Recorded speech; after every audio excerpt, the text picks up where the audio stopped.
용서하시고 들으시기를 바랍니다. 나이 50이 되면 또 넘어가면 아내에게 필요한 것이 꼭 5가지가 있다고 그래요. 첫째는 건강이고, 둘째는 돈, 현금이 있어야 되고, 셋째는 딸이 있어야 되고, 넷째는 친구가 있어야 되고, 이제 5번째가 중요해요. 5번째, 누가 필요하냐? 애완견 강아지 한 마리가 필요하다. 안타깝게도 남편은 들어가 있지 않습니다. 그런데 나이가 50이 넘으면 남편에게도 필요한 것이 5가지가 있대요. 첫째, 아내가 필요하고, 둘째, 처가 필요하고, 셋째, 집사람이 필요하고, 넷째, 마누라가 필요하고, 5번째가 중요합니다. 5번째, 와이프가 필요하대요. 남편은 50이 넘어가게 되면 아내가 절대적으로 필요하다고 합니다. 공감이 되시는지요? 자, 그런데요, 50이 넘어 남편에게 꼭 필요한 것이 하나 있습니다. 그게 뭔지 아십니까? 첫 번째부터 5번째까지 다 아내가 필요한데 어떤 아내냐라는 거예요. 바로 기도하고 믿음으로 서 있는 아내가 필요하다라는 거예요. 우리 가운데 기도하는 아내, 믿음의 아내가 있는 남편들은 복받은 자들입니다. 할렐루야. 우리 사랑하는 아내 여러분, 기도하는 아내, 믿음의 아내가 되기를 간절히 소원합니다. 히브리서 11장은 구약시대를 살아갔던 믿음의 거장들을 한 사람 한 사람 소개하고 있습니다. 우리는 그동안 아벨, 에녹, 노아, 아브라함, 이들의 믿음을 살펴보면서 도전을 받았어요. 자, 그런데 이 모두들 다 남성이었다라는 겁니다. 이 자리에 여성들이 참 많이 있는데 여성들이 조금 실망할 수 있습니다. 그런데 오늘 드디어 한 여성이 믿음의 거장으로 등장합니다. 바로 아브라함의 아내 사라입니다. 하지만 창세기에 나타난 사라의 모습은 우리가 생각하는 믿음과는 조금 거리가 먼 것처럼 여겨집니다. 그런데 히브리서 저자는 이 사라를 당당히 믿음의 최고봉의 자리에 세워주십니다. 그리고 그 남편 아브라함과 함께 믿음의 거장의 자리에 서게 하십니다. 바로 여기에 우리를 향하신 하나님의 은혜가 있습니다. 우리가 처음부터 위대한 믿음의 사람이 될 수 있느냐? 절대 그럴 수 없습니다. 우리에게는 그런 신실함이 없어요. 그런데 하나님은 믿음 없는 우리에게 찾아와 주시고 은혜를 주셔서 우리를 점차 믿음의 사람으로 세워가게 하시고 하나님의 복받는 사람으로 축복하여 주십니다. 그리고 영광스러운 하나님의 사람이 되게 하십니다. 바로 이게 하나님의 은혜이거든요. 오늘 우리는 살아 인생 가운데 역사하셨던 그 하나님의 은혜, 믿음 없었고 의심 많았던 이 사라를 믿음이 굳건한 믿음의 어머니로 만들어 갔던 그 하나님의 은혜의 역사를 우리가 살펴보고자 합니다. 하나님께서 사라의 남편 아브라함을 부르실 때 2가지 약속을 하셨어요. 첫째는 땅을 주시겠다, 기업을 주시겠다는 약속이었고, 또 하나는 후손을 주시겠다는 약속이었습니다. 아브라함은 이 아버지 하나님의 약속을 믿음으로 받고 본토와 친척 아버지 집을 떠나 갈 바를 알지 못하지만 떠나갑니다. 그리고 약속의 땅 가나안에 들어옴으로 가나안을 기업으로 받았습니다. 근데 놀라운 것은 우리가 지난 시간에 살펴보았던 것처럼 아브라함은 약속의 땅 가나안에 들어왔지만 그는 장막 생활을 하면서 그 땅에서 나그네와 외국인처럼 타국인처럼 살아갔다라는 거예요. 그 이유는 하나님께서 예비하여 주신 더 나은 본향, 바로 하늘의 도성을 사모했기 때문이다라고 했습니다. 히브리서 11장 12절 말씀을 보면, 13절 말씀을 보면 아브라함은 멀리서도 그 하늘의 본향을 환영했다, 그것들을 환영하고 바라보았다, 사모했다, 그렇게 말씀하고 있습니다. 원래 본향이라는 말은 파트리스라고 하는 헬라어 단어를 쓰고 있는데요, 그 말은 자신이 태어난 곳, 자신의 고향 땅을 의미할 때 이 본향이라는 단어를 썼어요. 자, 그런 뜻으로 본다면 아브라함의 본향은 어디입니까? 바로 메소포타미아, 갈대아 우르가 그의 본향입니다. 그래서 아브라함은 그곳으로 돌아가는 것이 본향으로 돌아가는 거예요. 그런데 아브라함은 그곳으로 돌아가지 않습니다. 마음만 먹으면 언제든지 돌아갈 수 있었지만 그곳으로 돌아가지 않았어요.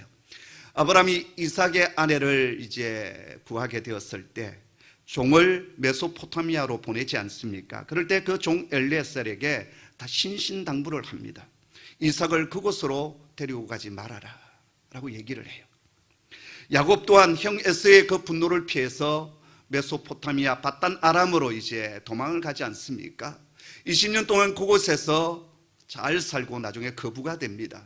그럼에도 불구하고 어쩌면 보면 그의 아버지가 태어났던 자기의 본적이 있는 그 땅에 머물지 아니하고 가나안 땅으로 돌아옵니다. 이것을 볼 때 믿음의 족장들이 가슴에 품고 있었던 본향은 지상에 있는 메소포타미아가 아니었다는 사실을 알게 됩니다. 그래서 그들은 한 번 떠난 메소포타미아로 돌아갈 기회가 있었음에도 불구하고 그곳으로 돌아가지 않았던 것입니다. 그러면서 그들은 약속의 땅 가나안에 들어왔지만 여전히 성읍 안에 거하지 아니하고 집을 짓고 살지 아니하고 장막 텐트 생활을 하면서 이곳저곳을 옮겨 다녔습니다. 그 이유가 히브리서 저자는 그들이 이 지상에 있는 것보다도 더 나은 저 하늘의 고향 땅, 저 본향을 사모했기 때문이다라고 증거합니다. 이러한 족장들의 믿음에 대해서 하나님께서 크게 반응하여 주시는데, 첫 번째, 하나님은 당신 자신의 이름을 그들의 하나님의 이름으로 부르기를 부끄러워하지 아니했다, 그렇게 말씀하십니다.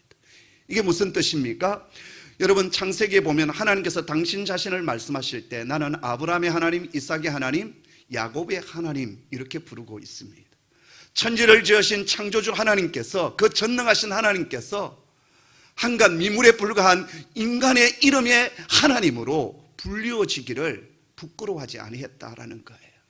여러분 생각해 보십시오. 하나님께서 철구의 하나님, 여러분 그렇게 불러준다면 얼마나 제가 기쁘겠습니까?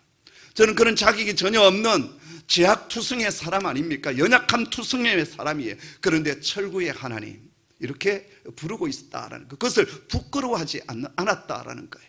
두 번째는 뭐냐면 이 믿음의 사람들을 위하여서 영원한 성읍, 하늘의 도성을 예비해 주셨다라고 말씀하여 주셨어요. 계시록 21장 22장에 보면 우리 믿음의 사람들이 장차 들어가게 될 새하늘과 새 땅, 새 예루살렘, 회복된 에덴 동산을 묘사하고 계시해 주고 있습니다. 우리 모두는 비록 이 땅에 살아가고 있지만 이 땅은 우리가 영원히 살아가야 될 그런 땅이 아닙니다.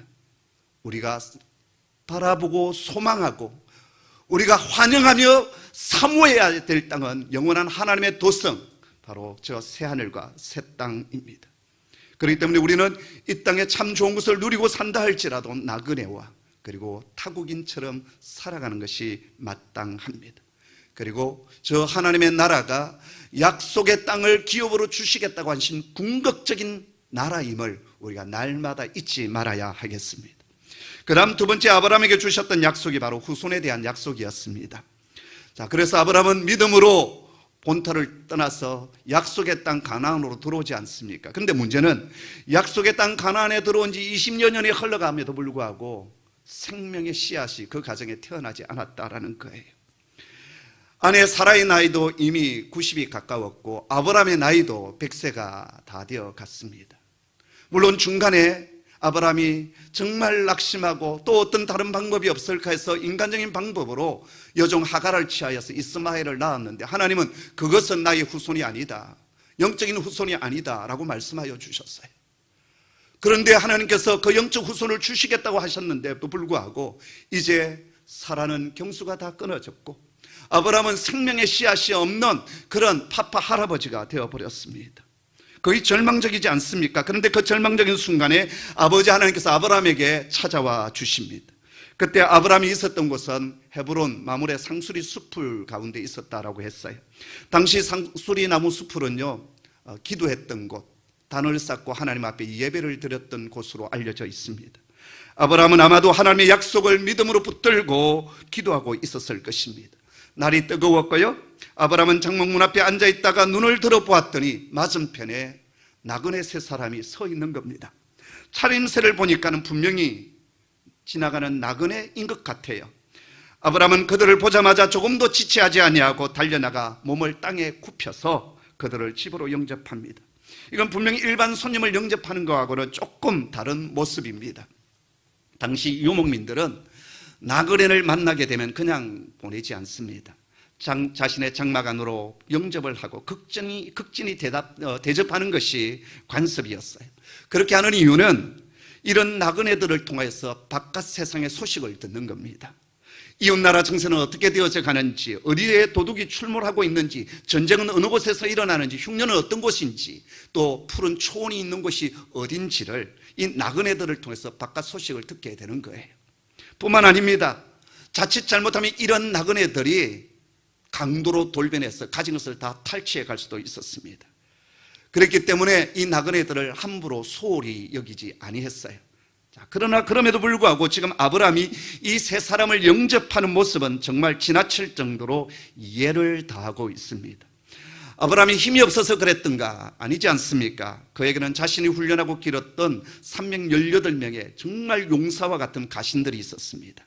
그런 아브라함이 지금 납작 엎드려서 내 주여, 내가 주께 은혜를 입었사오면 원하건대 종을 떠나 그냥 지나가지 마옵소서.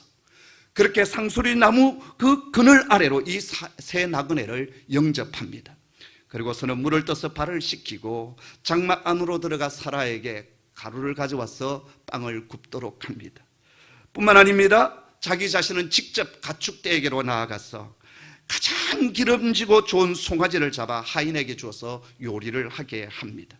그냥 종들에게 저 가축대에게 가서 가장 좋은 양 한 마리 잡아, 가장 좋은 송아지 한 마리 잡아와, 그렇게 말할 수 있지 않겠습니까? 그런데 아브라함은 그러지 않습니다. 자신이 직접 가축대에 가서 그 중에 가장 기름지고 가장 좋은 송아지 한 마리를 잡아가지고 와요. 그리고 요리를 하게 합니다. 그리고 치즈와 버터, 빵과 그리고 고기를 맛있게 대접합니다. 바로 여기에 복받는 사람의 특징이 하나 등장합니다. 나그네를 그냥 보내지 않습니다. 자신에게 찾아온 사람을 그냥 보내지 않습니다. 대접을 하더라도 허접하게 마지못해 대접하지 않습니다. 최선을 다해서 대접하고 섬깁니다.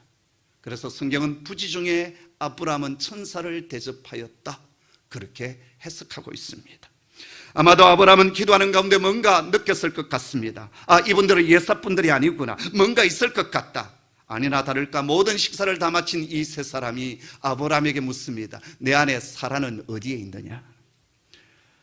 사라의 이름을 정확하게 알고 있습니다. 그냥 나그네였다면 당신의 아내는 어디에 있습니까? 당신의 아내는 어떤 사람입니까? 이렇게 묻지 않겠습니까? 그런데 너희 아내 사라는 어디에 있느냐? 정확하게 묻고 있습니다. 이 사람들이 누구였기에 이렇게 묻고 있는 것입니까? 나중에 보면 그 중에 한 사람이 여호와라, 이렇게 기록하고 있습니다. 이것을 볼 때 이 중에 한 분은 장차 육신의 몸을 입고 우리 가운데 오실 우리 주님 그리스도가 분명합니다. 그분은 우리의 이름을 정확하게 알고 계십니다. 뿐만 아닙니다. 내 사정, 내 형편을 알고 계실 뿐만 아니라 내 눈물의 기도를 듣고 계십니다. 그리고 직접 그 기도에 응답하시기 위하여 찾아와 주시고 말씀하여 주시는 하나님이십니다.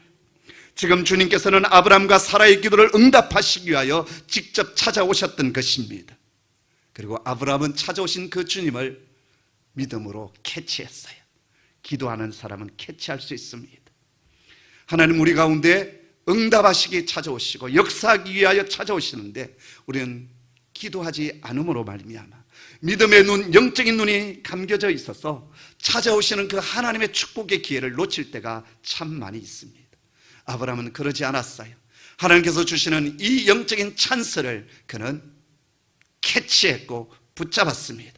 주님께서 아브라함에게 말씀하십니다. 내년 이맘때에 반드시 내게로 돌아오리니 내 아내 사라에게 아들이 있으리라. 할렐루야. 이 얘기를 사라가 장막 문 뒤에서 듣고 있었습니다. 성경은 이때 아브라함과 사라의 나이 많아 늙었고 사라에게는 여성의 생리가 끊어졌다, 절망적인 해석을 하고 있습니다.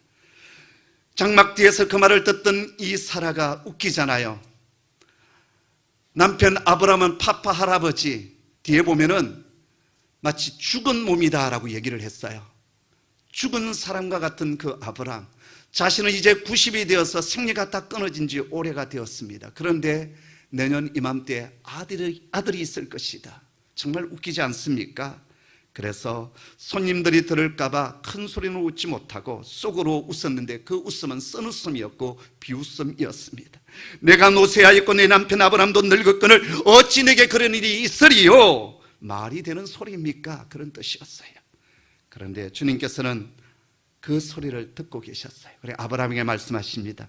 사라가 왜 웃으며 내가 늙었거늘 어떻게 아들을 낳으리요 하느냐? 여호와께 능하지 못한 일이 있겠느냐? 기한이 이를 때 내가 내게로 돌아오리라. 아멘. 주님은 사라가 혼자 소리로 했던 말을 다 듣고 계셨습니다. 정확하게 듣고 계셨어요. 그래서 여러분, 우리가 평소에 한마디 한마디 하는 것 참 중요합니다. 하나님은요, 내 귀에 들린 대로 내가 행하리라 라고 말씀하시지 않습니까?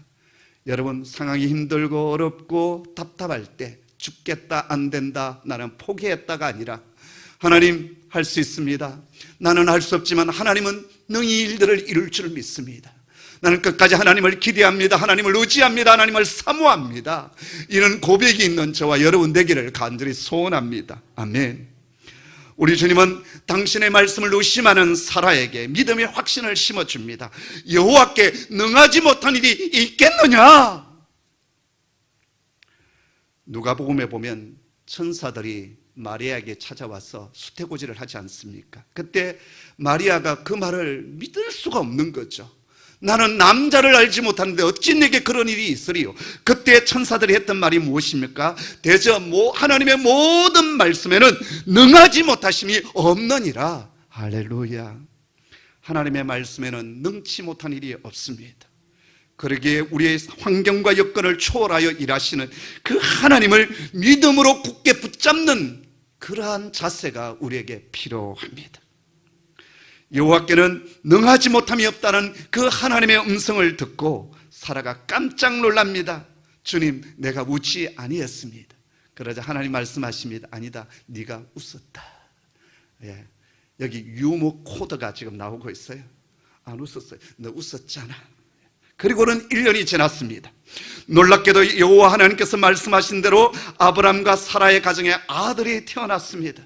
그때 사라의 나이가 90이었고 아브람의 나이가 100세였습니다. 그때서야 사라가 고백하지요. 하나님이 나를 웃게 하시니 듣는 자가 다 나와 함께 웃으리로다. 아멘.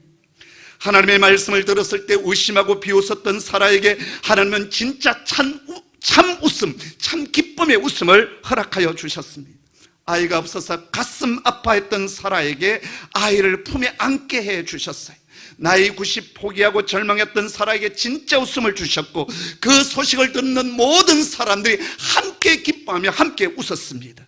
그래서 의심했던 사라의 믿음을 이제는 하나님께서 나에게 이렇게 하셨습니다. 하나님께서 나에게 이렇게 역사하여 주셨습니다. 고백하고 간증하는 믿음으로 성장하게 만들어 주셨습니다.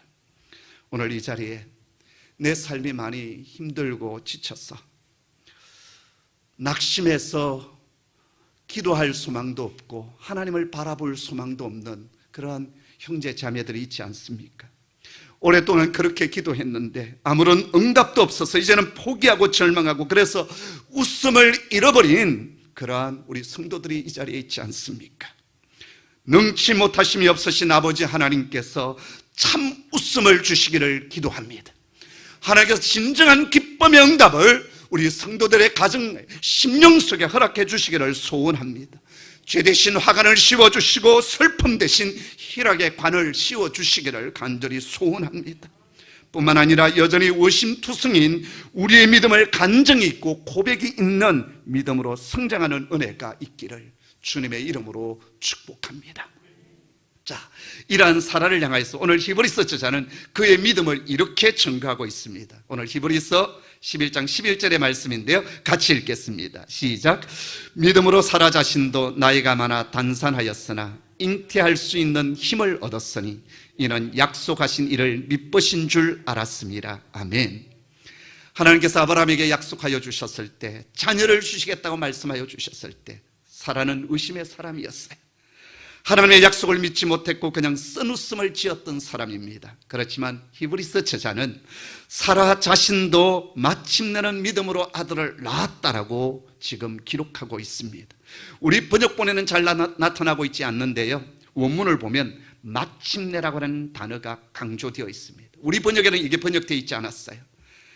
사라 자신도 아브라함처럼 마침내 믿음의 사람이 되었다라는 거예요.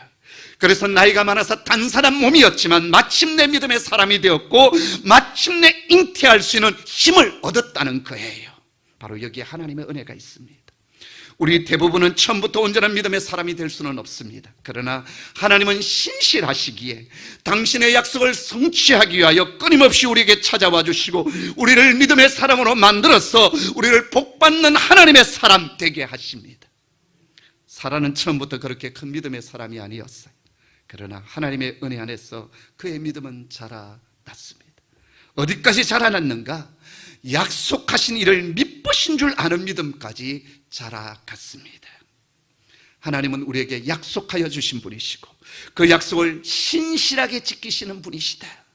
사라는 이 믿음까지 성장하고 자라났습니다. 사랑하는 성도 여러분, 이 믿음까지 우리가 자라기를 원합니다. 하나님의 약속에 신실하신 하나님이시다. 내 환경과 처지와 여건을 바라보지 아니하고 하나님은 약속하신 분이시고 그 약속을 내가 굳게 잡고 나아갈 때 분명히 능치 못하신 일이 없는 그 하나님께서 그 약속을 성취하여 주실 것이다. 그 신실하신 하나님을 믿는 그 믿음이 우리 속에 있기를 간절히 소원합니다. 자, 이러한 믿음의 사람 사라에게 하나님은 구체적인 보상을 주셔요. 상급을 주십니다. 12절 말씀인데요, 함께 읽습니다. 시작. 이러므로 죽은 자와 같은 한 사람으로 말미암아 하늘의 허다한 별과 또 해변의 무수한 모래와 같이 많은 후손이 생육하였느니라. 아멘. 하나님은 사라의 믿음을 보상해 주셨어요. 상급을 주셨어요. 여기 보면 죽은 자와 같은 한 사람이라고 말하지 않습니까? 아브라함은 생명을 잉태하는 일에 있어서는 이미 죽은 자였습니다. 그런데 능치 못한 일이 없으신 그 주님께서 생명의 씨를 아브라함에게 주셨어요. 그리고 생리가 끊어진 사라의 자궁과 그 태를 하나님께서 다시 회복시켜 주셔서 생명의 씨앗을 품게 하십니다.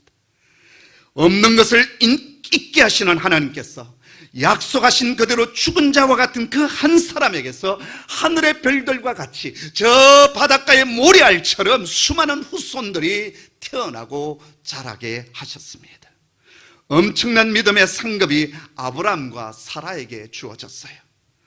그래서 아브라함은 믿음의 아버지, 모든 열국의 아버지가 되고 사라는 믿음의 어머니가 되고 모든 열국의 어머니가 되는 축복을 안게 되었습니다. 여러분 기억하지 않습니까? 히브리서 11장 6절 말씀에 믿음이 없이는 하나님을 기쁘시게 못하나니 하나님께 나아가는 자는 반드시 그가 계신 것과 또한 자기를 찾는 자들에게 뭐 주심을? 상 주심을 믿어야 할지니라. 아멘. 어떤 사람들은 이렇게 말합니다. 우리가 상 받기 위하여 예수를 믿습니까? 나는 그런 유치하고 이기적인 신앙을 가지지 않겠습니다. 그렇게 말하는 사람들이 있습니다. 여러분, 상급신앙이 이기적이고 유치한 신앙일까요? 제가 에스라에서 대학원 공부를 할 때 어느 교수님은 여기 상을 구원으로 해석을 했습니다. 이분은 상급신앙을 부정을 해요. 멸류관 신앙도 부정하고 이 모든 것은 다 구원이다라고 해석을 했습니다. 그래서 제가 수업 시간에 강한 반론을 제기했고 토론이 좀 일어났습니다. 여기에 대해서 지구촌교회 이동훈 목사님은 설교 가운데 이런 말씀을 하셨어요. 이런 생각을 하는 사람은 타락했기 때문이다. 그러면서 말씀하시기를 여러분의 어린 시절을 돌아가 보십시오. 순수했던 그 어린 시절로 돌아가 생각해 보십시오. 상을 받는다는 사실 앞에 우리의 가슴은 얼마나 두근거리고 흥분하였습니까? 그 일이 우리의 동기를 얼마나 강화시켰습니까?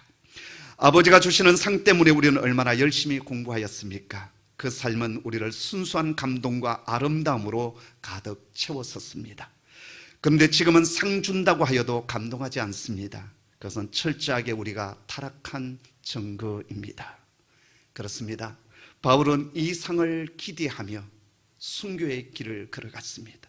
빌립보서 3장 14절에 표대를 향하여 그리스도 예수 안에서 하나님이 위에서 부르신 부름의 상을 위하여 나는 달려가노라 그렇게 고백했어요.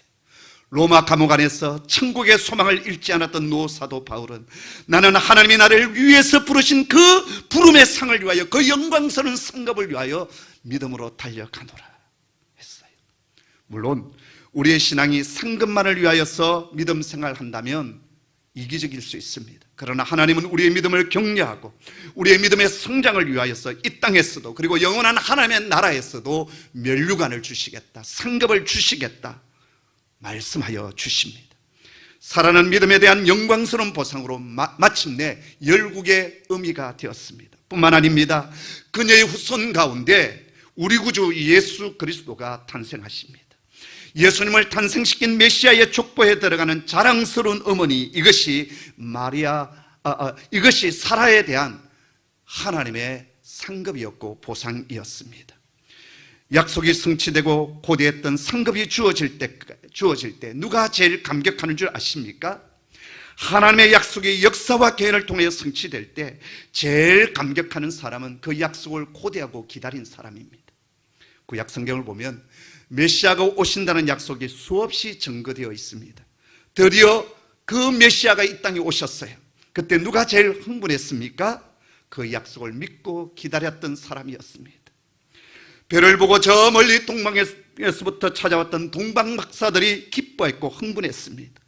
오랫동안 성전에서 메시아 오심을 기대하며 기도했던 시몬 할아버지와 안나 할머니가 기뻐했고 흥분했습니다. 베들레헴 들판에서 양무리를 지키던 목자들이 기뻐했고 아기 예수님을 찾아뵙고 경배했습니다. 마가의 다락방에 약속하신 성령님이 오셨을 때 누가 제일 기뻐했겠습니까? 아버지 하나님의 약속을 믿고 도무지 기도하기를 힘썼던 120명의 무리들이 가장 기뻐했고 그리고 찬양했습니다. 약속에 대한 믿음, 이것이 우리의 삶에 있어서 신앙의 감격을 가져다 줍니다. 우리 하나님께서 토해내치고 싶은 사람이 있는데 그가 누군지 아십니까? 신앙에 대한 기대와 감격이 없는 사람이에요. 기대하는 것이 없기에 감격도 없는 겁니다. 기도하지 않기 때문에 응답도 없는 겁니다. 그래서 우리의 신앙이 뜨뜻미지근하게 그냥 그렇게 가는 겁니다. 하나님을 기대하는 믿음, 그리고 그 기대하며 응답으로 임하게 되었을 때 감격하는, 감사하는, 찬미하고 경배하는 신앙 매우 중요합니다. 살아를 향한 하나님의 상급, 그것은 약속의 성취였으며 믿음에 관한 영광스러운 축복이었습니다. 이 축복이 아브람과 사라의 삶을 풍성하게 했습니다. 이제 우리도 이 영광스러운 상급을 기대하며 2022년 이 한 해를 걸어가는, 그래서 하나님의 상급이 올 한 해 우리의 가정과 사업장과 자녀의 걸음 속에 또 우리 홍익 공동체 속에 풍성히 임하기를 주님의 이름으로 축복합니다. 기도하겠습니다. 아버지 하나님, 믿음 없는 우리들을 부르셔서 약속하신 것들을 하나하나 성취하여 주시고 종국에는 우리로 하여금 아버지 하나님은 신실하신 분, 믿으신 분이심을 고백하는 그 믿음으로 성장케 하심을 감사합니다. 올 한 해 온 홍익의 성도들의 가정 속에 하나님의 상급이 가득히 임하기를 원합니다. 응답의 열매들이 풍성히 맺혀지기를 원합니다. 믿음으로 기대하고 기도하는 종들 가운데, 말씀을 부여잡고 믿음으로 도전해 나가는 종들 가운데 하나님 역사하여 주시고 응답하여 주시옵소서. 예수님의 이름으로 기도하옵나이다. 아멘.